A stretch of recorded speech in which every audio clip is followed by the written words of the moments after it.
క్రీస్తునాథుని యందు ప్రియ సహోదరి సహోదరులారా, ఈ ఆదివారం నాడు మనము పరమ పవిత్ర క్రీస్తు శరీర రక్తముల మహోత్సవాన్ని కొనియాడుతూ ఉన్నాము.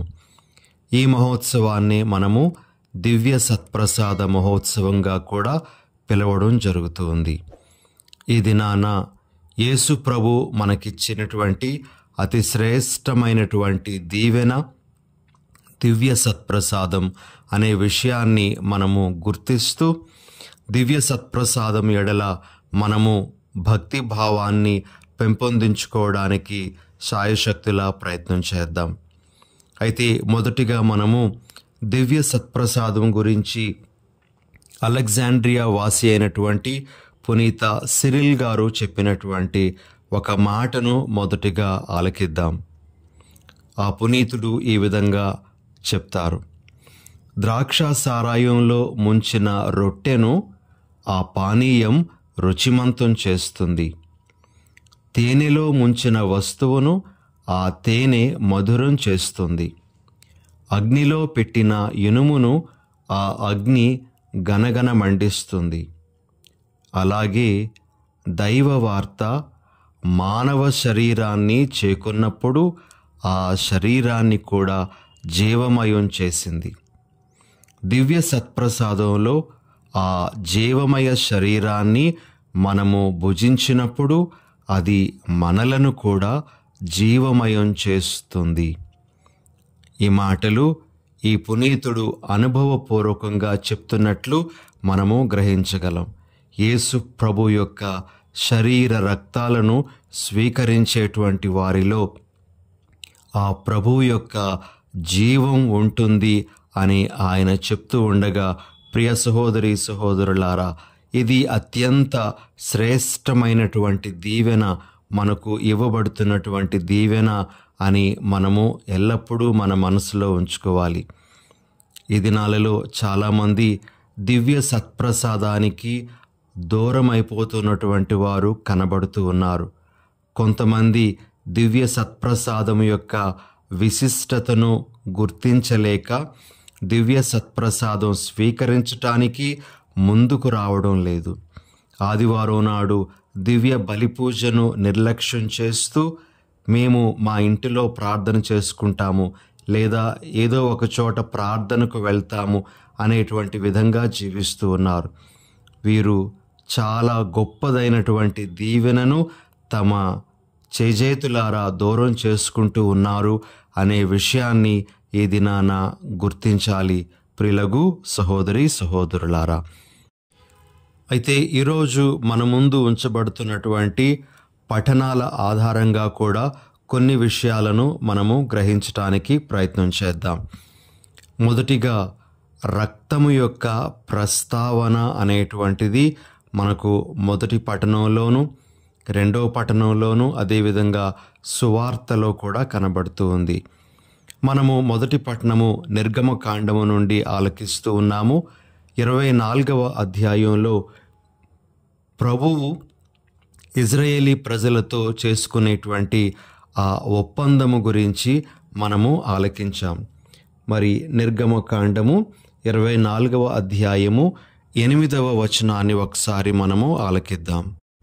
అప్పుడు మోషే పల్లెములలోని నెత్తురు ఇజ్రాయేలీయుల మీద ప్రోక్షించి, యావే మీకు ఈ నియమమును ప్రసాదించుచు మీతో చేసుకొనిన నిబంధనకు సంబంధించిన రక్తము ఇదియే అనెను. మోషే వధింపబడినటువంటి జంతువుల రక్తాన్ని అక్కడ నిర్మించబడినటువంటి బలిపీఠము మీద ప్రోక్షించి, అదేవిధంగా ప్రజల మీద ప్రోక్షించి దేవుని మాటగా ఆ విషయాన్ని చెప్తూ ఉన్నాడు. దేవుడు మీతో చేసుకున్నటువంటి నిబంధనకు సంబంధించిన రక్తము ఇది అని మోషే తెలియజేస్తున్నారు. ప్రియ సహోదరి సహోదరులారా, ఈ సాంప్రదాయము ఇజ్రాయేలీ ప్రజలు కొనసాగించటం జరిగింది అని మనము గుర్తించాలి. మొదట దివ్య మందసం అనేటువంటిది గుడారంలో ఉండేటప్పుడు గుడారములో ఈ యొక్క సాంప్రదాయం అనేటువంటిది కొనసాగేది. తరువాత దేవాలయము నిర్మించబడినప్పుడు కూడా ఈ సాంప్రదాయం అనేటువంటిది కొనసాగుతూ ఉండేది. ఈరోజు రెండవ పట్టణంలో యెరూషలేము దేవాలయములో ప్రధానార్చకుడు ప్రతి సంవత్సరము చేసేటువంటి ఆ యొక్క రక్త ప్రోక్షణను మరి మనము ఆలకిస్తూ ఉన్నాము. హెబ్రేయులకు వ్రాయబడిన లేఖ 9వ అధ్యాయంలో మనము ఈ విధంగా ఆలకిస్తాం. 7వ వచనంలో ఈ విధంగా వ్రాయబడి ఉంది. రెండవ గుడారములోనికి కేవలము ప్రధాన యాజకుడు మాత్రమే ప్రవేశించును. అది సంవత్సరమునకు ఒక్కసారి మాత్రమే. తన కొరకు, ప్రజలు తెలియక చేయు పాపముల కొరకు తాను తీసుకొని వచ్చిన రక్తమును దేవునికి సమర్పించును. ఈ విధంగా మోషే ప్రారంభించినటువంటి ఆ సాంప్రదాయము కొనసాగుతూ వచ్చింది యేసు ప్రభు కాలము వరకు. అయితే ప్రియ సహోదరి సహోదరులారా, యేసు ప్రభు తన శిష్యులతో భోజనానికి కూర్చున్నప్పుడు మరి ఈ రక్తానికి సంబంధించి చెప్పినటువంటి మాటలను ఈనాటి సువార్త పఠనంలో మనము ఆలకిస్తాం. మార్కు సువార్త 14వ అధ్యాయము 24వ వచనంలో యేసు ప్రభు ఈ విధంగా అంటారు, ఇది అనేకుల కొరకు చెందబడనున్న నూతన నిబంధన యొక్క నా రక్తము. ప్రియులగు సహోదరి సహోదరులారా, ఈ విధంగా మనకి ఈనాటి పఠనాలు రక్తము గురించినటువంటి విషయాలను బోధిస్తూ ఉన్నాయి.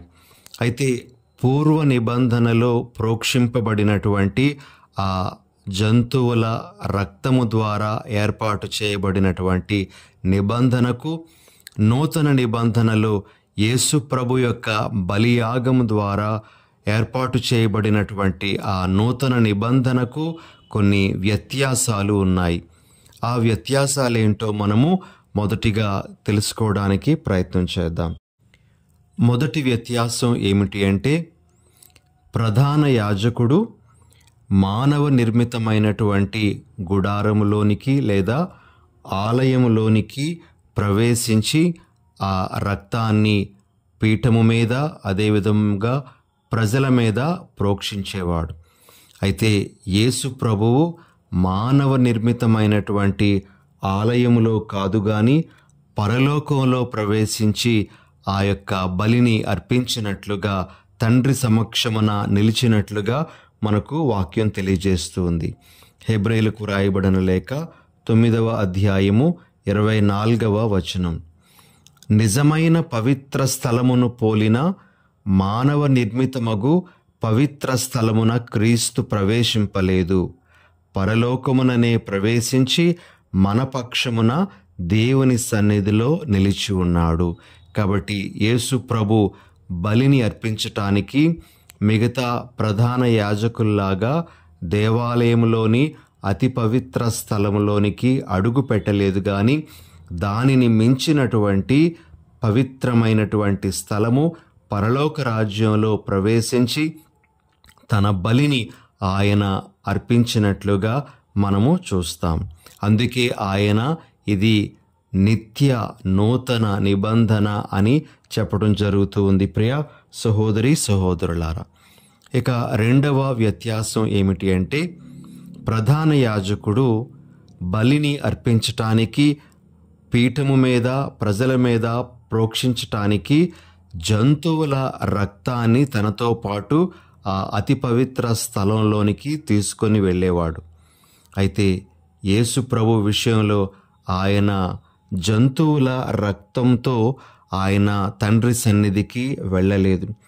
మనము హెబ్రేయులకు వ్రాయబడిన లేఖ 9వ అధ్యాయము 12వ వచనంలో ఈ విధంగా చదువుతాం, క్రీస్తు ఈ గుడారమున ప్రవేశించి అతి పవిత్ర స్థలమును శాశ్వతముగా చేరినప్పుడు బలిని అర్పించుటకు మేకల దూడల రక్తమును తీసుకొని పోలేదు, తన రక్తమునే తీసుకొని పోయి మనకు శాశ్వత రక్షణమును ప్రసాదించెను. ప్రియ సహోదరి సహోదరులారా, యేసు ప్రభు తన స్వంత రక్తాన్ని తీసుకొని వెళ్ళారు అని మనకు ఇక్కడ వాక్యం తెలియజేస్తూ ఉండగా, మనం గుర్తించాల్సినటువంటి ఇంకొక విషయం ఏమిటి అంటే, యేసు ప్రభువే ప్రధాన యాజకుడు, యేసు ప్రభువే బలి గొర్రెపిల్ల అని మనము గ్రహించాలి. ఇది రెండవ వ్యత్యాసము. ఇక మూడవ వ్యత్యాసం ఏమిటి అంటే, పూర్వ నిబంధనలో ప్రతి సంవత్సరము ప్రధాన యాజకుడు ఆ అతి పవిత్ర స్థలంలోనికి వెళ్ళి అక్కడ ఆ విధంగా పీఠము మీద రక్తాన్ని ప్రోక్షించడం, ప్రజల మీద రక్తాన్ని ప్రోక్షించడం, పాపముల క్షమాపణార్థము ఆయన ఆ విధంగా చేయడం అనేటువంటిది జరిగేది. అయితే క్రీస్తు ఒకే ఒక్కసారి తన బలిని అర్పించారు. అది ఏకైక నిత్య బలిగా మనము గుర్తించాలి. హెబ్రీయులకు వ్రాయబడిన లేఖ 9వ అధ్యాయము 25వ వచనంలోని 2వ భాగంలో మనము ఈ విధంగా చదువుతాం. కానీ క్రీస్తు పెక్కుమార్లు తనను తాను అర్పించుకొనుటకు అందు ప్రవేశింపలేదు. ప్రియ సహోదరి సహోదరులారా, ఆయన ఒకే ఒక్కసారి తన బలిని అర్పించారు. ఆ బలి నిత్యమైనటువంటి బలి.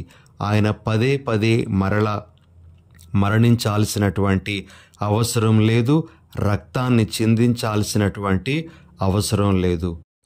హెబ్రీయులకు వ్రాయబడిన లేఖ 9వ అధ్యాయము 28వ వచనంలో మనము మరలా ఈ విధంగా చదువుతాం. అదే విధముగా అనేకుల పాప పరిహారమునకై క్రీస్తు కూడా ఒకసారే బలి అర్పణముగా సమర్పింపబడెను. ప్రియ సహోదరి సహోదరులారా, ఇది మూడవ వ్యత్యాసంగా మనము గమనించాలి. ప్రధాన యాజకుడు పూర్వ నిబంధనలో ప్రతి సంవత్సరము ఆ అతి పవిత్ర స్థలాన్న ప్రవేశించి బలిని అర్పించినట్లుగా యేసు ప్రభు పదే పదే బలిని అర్పించాల్సినటువంటి అవసరం లేదు. ఆయన ఒకే ఒకసారి నిత్యమైనటువంటి బలిని అర్పించారు. ఆ దివ్య బలే ప్రతిరోజు మనము సమర్పించేటువంటి దివ్య బలి. ఆ నిత్య బలే ప్రతిరోజు మనము మన దేవాలయాలలో సమర్పించే దివ్య పూజ అని మనం గుర్తించాలి. మనము నూతనంగా బలిని సమర్పించటం లేదు. యేసు ప్రభు అలనాడు సమర్పించినటువంటి ఆ బలే ఈనాడు కూడా కొనసాగుతూ ఉంది అని మనము అర్థం చేసుకోవాలి. ప్రియులకు సహోదరి సహోదరులారా, అయితే ఈ సందర్భంలో యేసు ప్రభు యొక్క రక్తము మనకు చేకూర్చేటువంటి కొన్ని ప్రయోజనాలను కూడా మనము గ్రహించడానికి ప్రయత్నం చేద్దాం. బైబిల్లో ఉండేటువంటి వాక్యాలు యేసు ప్రభు రక్తం మనకు ఏమి సాధించి పెడుతూ ఉన్నాయి, మనకు చేకూర్చేటువంటి ఆ ఆధ్యాత్మిక ప్రయోజనాలు ఏంటో మనము ఈరోజు తెలుసుకోవడానికి ప్రయత్నం చేద్దాం. మొట్టమొదటిగా, యేసు ప్రభు యొక్క రక్తము మనము మన నిర్జీవ క్రియలను విడిచిపెట్టడానికి, మన అంతఃకరణాన్ని, మన మనస్సాక్షిని శుద్ధి చేస్తుంది. హెబ్రీయులకు వ్రాయబడిన లేఖ 9వ అధ్యాయము 14వ వచనంలో మనం ఈ విధంగా చదువుతాం. అటులైనచో ఇక నిత్యుడగు ఆత్మ ద్వారా తన్ను తాను దేవునికి నిర్దోషిగా అర్పించుకొనిన క్రీస్తు రక్తము నిర్జీవ క్రియలను విడిచి సజీవ దేవుని సేవించుటకు మన అంతఃకరణములను ఇంకనూ ఎంతగానో శుద్ధి చేయును కదా. ప్రియులకు సహోదరి సహోదరులారా, యేసు ప్రభు యొక్క పరిశుద్ధ రక్తము మనకు చేకూర్చేటువంటి మొదటి ప్రయోజనంగా ఈ వాక్యాన్ని మనం ముందుంచుకుందాం. మనలో ఉండేటువంటి నిర్జీవ క్రియలను యేసు రక్తం కడిగి వేస్తుంది, మన మనస్సాక్షిని శుద్ధి చేస్తూ ఉంది అని మనము మొదటిగా గ్రహించాలి. ఇక రెండవ విషయం, యేసు రక్తం మనకు చేసేటువంటిది ఏమిటి అంటే, తండ్రికి దూరస్థులంగా ఉన్నటువంటి మనలను తండ్రితో యేసు ప్రభు యొక్క రక్తము ఐక్యపరుస్తూ ఉంది. పౌలు గారు ఎఫెసీయులకు వ్రాసినటువంటి లేఖ 2వ అధ్యాయము 13వ వచనంలో మనము ఈ విధంగా చదువుతాం. కానీ ఇప్పుడు క్రీస్తు యేసునందు ఏకమగుటతో దూరముగా ఉన్న మీరు క్రీస్తు రక్తము వలన సమీపమునకు కొని రాబడితిరి. ఈ వాక్యము మొదటిగా అన్యులకు సంబంధించినటువంటి వాక్యంగా మనము గ్రహించాలి. యూదులు సున్నతి పొందినటువంటి వారు, అయితే అన్యులు ఆ సున్నతి సంస్కారం లేనటువంటి వారు. వారు క్రీస్తు రక్తము వలన యూదులతో ఐక్యపరచబడి తండ్రి దగ్గరకు తీసుకొని రాబడ్డారు అని ఇక్కడ వాక్యం మనకు తెలియజేస్తూ ఉంది. కాబట్టి క్రీస్తు రక్తము మనలను ఐక్యపరచేటువంటిదిగా మనము గ్రహించాలి. కాబట్టి క్రీస్తు రక్తము మనకు చేకూర్చేటువంటి ప్రయోజనం ఏమిటి అంటే అది మనందరినీ కూడా ఐక్యపరుస్తూ ఉంది. ఇక మూడవ విషయం, పౌలు గారు రోమీయులకు వ్రాసినటువంటి లేఖ 5వ అధ్యాయము 9వ వచనంలో క్రీస్తు రక్తము మనలను నీతిమంతులుగా చేస్తుంది అని మనం ఆలకిస్తాం. వాక్యంలో ఈ విధంగా ఉంది, ఆయన రక్తము వలన మనము ఇప్పుడు దేవుని ఎదుట నీతిమంతులమైతిమి. ప్రియ సహోదరి సహోదరులారా, యేసు ప్రభు యొక్క రక్తము మనలను నీతిమంతులుగా మారుస్తూ ఉంది. మనము నీతిమంతులుగా ప్రదర్శింపబడతాము అని ఈ వాక్యం మనకు సెలవిస్తూ ఉంది. కాబట్టి యేసు రక్తం మనకు చేకూర్చేటువంటి ఒక ప్రయోజనము, నీతిమంతమైనటువంటి జీవితము మనము జీవించటానికి ఆ ప్రభు యొక్క రక్తము మనలను నడిపిస్తూ ఉంది. ఇక 4వది, యేసు రక్తము మనకు వనగూర్చేటువంటి ప్రయోజనం ఏమిటి అంటే మనము హెబ్రేయులకు వ్రాయబడిన లేఖ 9వ అధ్యాయము 12వ వచనంలో మనం చదువుతాము, యేసు రక్తము మనకు శాశ్వత రక్షణను సంపాదించెను అని. మనము యేసు రక్తము వలన శాశ్వతంగా రక్షింపబడ్డాము అనే విషయము మనకు ఇక్కడ తెలియజేయబడుతుంది. కాబట్టి శాశ్వత రక్షణ యేసు రక్తమునందే మనకు కలదు అని మనము గ్రహించాలి. మరి ఇంకొక ప్రయోజనము యేసు రక్తము ద్వారా మనకు వనగూడేటువంటిది ఏమిటి అంటే యేసు రక్తము మనలను మన పాపముల నుండి శుద్ధి చేస్తుంది అనేటువంటిది. యోహాను గారు రాసినటువంటి మొదటి లేఖ 1వ అధ్యాయము 7వ వచనంలోని 2వ భాగము ఈ విధంగా మనకు తెలియజేస్తుంది, ఆయన పుత్రుడు యేసు రక్తము మనలను పాపములన్నింటి నుండి శుద్ధి చేయును అని. మన పాపములను యేసు ప్రభు యొక్క రక్తము కడిగి వేస్తూ ఉంది అనే విషయము ఇక్కడ మనకు అర్థమవుతూ ఉంది. కాబట్టి యేసు రక్తము మనకు ఎన్నెన్నో ఆధ్యాత్మిక భౌతిక ప్రయోజనాలను చేకూర్చి పెడుతూ ఉంది అని మనము గ్రహించాలి. ప్రియులగు సహోదరి సహోదరులారా, యేసు రక్తము మన కొరకు చిందించబడినటువంటి రక్తము. మరి ఆ యేసు రక్తంలో మనందరము కడగబడ్డాము అనే విషయాన్ని మరిచిపోకూడదు. ఆ యేసు రక్తము వలన మనము నీతిమంతమైనటువంటి జీవితము జీవించగలుగుతూ ఉన్నాము. ఆ యేసు రక్తము వలన మనము శాశ్వతమైనటువంటి రక్షణను కూడా పొందుతూ ఉన్నాము అనే విషయాన్ని ఈరోజు గ్రహించాలి.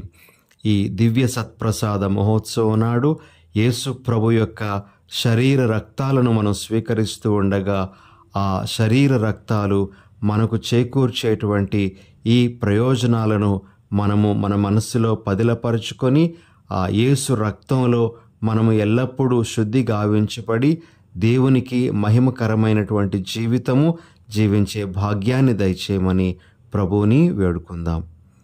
చిన్న ప్రార్థన చేసుకుందాం. పరిశుద్ధుడైన ఓ మా ప్రభువా, మీ పరిశుద్ధ నామానికి స్తుతి స్తోత్రాలు. ఈరోజు దివ్య సత్ప్రసాద మహోత్సవాన్ని కొనియాడుతూ దివ్య సత్ప్రసాదం యొక్క విలువను గుర్తించే వరాన్ని మాకిస్తున్నందుకే మీకు స్తోత్రాలు. మరి ముఖ్యంగా యేసు రక్తము యొక్క విశిష్టతను, ఆ రక్తము మాకు చేసేటువంటి ఆ మేలులను గురించి మేము ధ్యానించే వరాన్ని మాకిస్తున్నందుకై మీకు స్తోత్రాలు. ప్రభువా, ఆ యేసు రక్తముతో కడగబడినటువంటి మేము ఆ యేసు రక్తములో ముంచబడినటువంటి మేము మంచిగా జీవిస్తూ యేసుకు మీకు మహిమకరంగా మా జీవితాలను మలుచుకునే వరాన్ని దయచేయమని మా ప్రభువైన యేసు పరిశుద్ధ నామమున అడిగి వేడుచున్నాం తండ్రి. ఆమెన్.